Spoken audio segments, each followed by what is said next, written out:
G'day, I'm Warwick Schiller, and today we're going to do something a little bit different. I want to talk to you about a book. This book here is called The Nature of Horses, Their Evolution, Intelligence and Behaviour, and it's a very good book. If you haven't read this book, I suggest you get it. It's by a guy named Stephen Budiansky.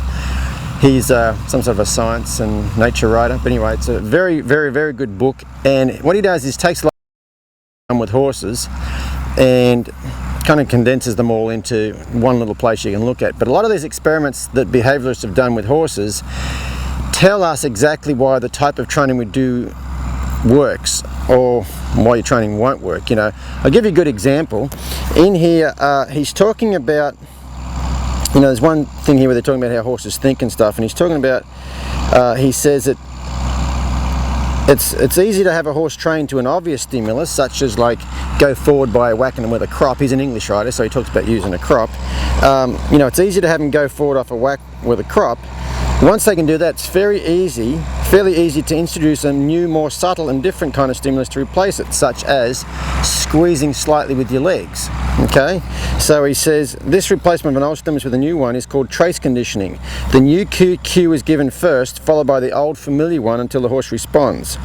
It says this is in effect a kind of reinforcement in which the new stimulus is associated with an already learned association between a stimulus and a response. Significantly, and this is the important part, presenting the old and new cues simultaneously or in reverse order, the old first and then the new, invariably fails to teach the cue.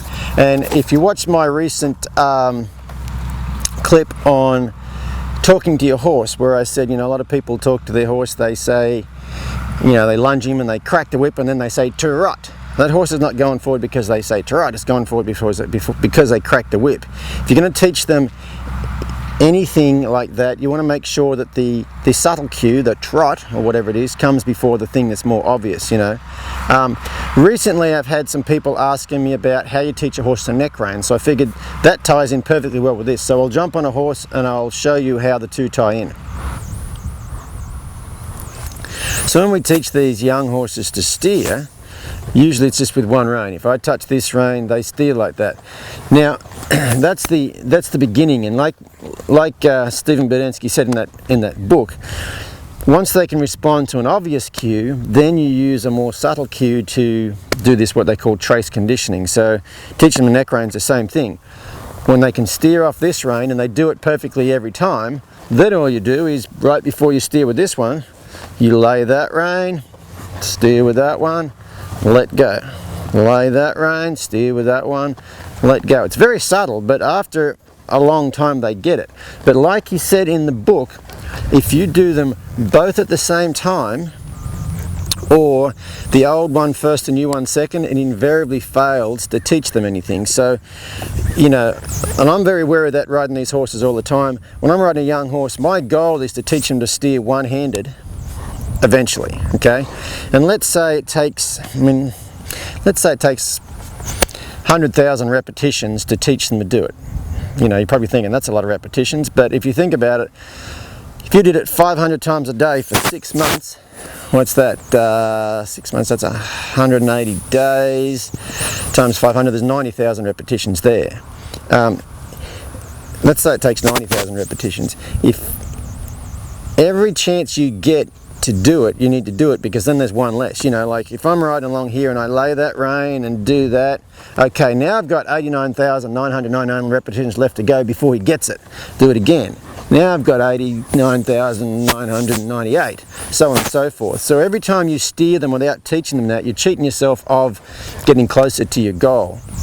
But like he said in that thing, doing them both at the same time variably doesn't teach them to do it. So like when I'm riding, once this horse will steer with this inside rein alone, I don't usually ride around and just use both hands like that at the same time, because they're not actually learning anything.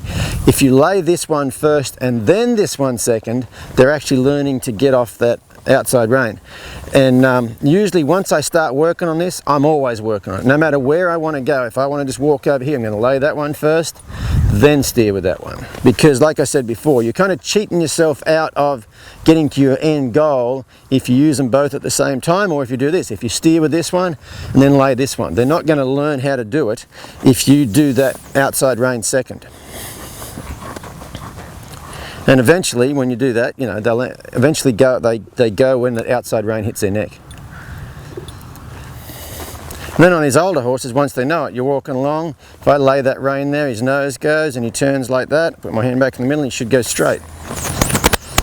And it should be the same at all gaits. So if I'm cantering and loping around here and I move my hand, he should just turn like that. And if I put my hand back in the middle, we should just straighten up and head across here like that.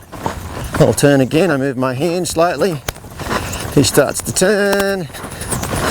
And while my hand's there, he should just keep turning. So notice he keep going this way when my hand's there. And if I want to go into a bigger circle, all I do is put my hand back in the middle and then we go over here in a bigger circle.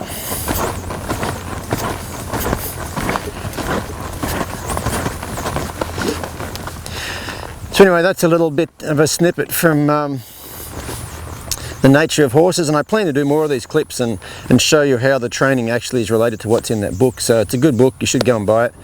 And I hope that helps those people that had the question about how to teach a horse how to neck rein. See you guys next time.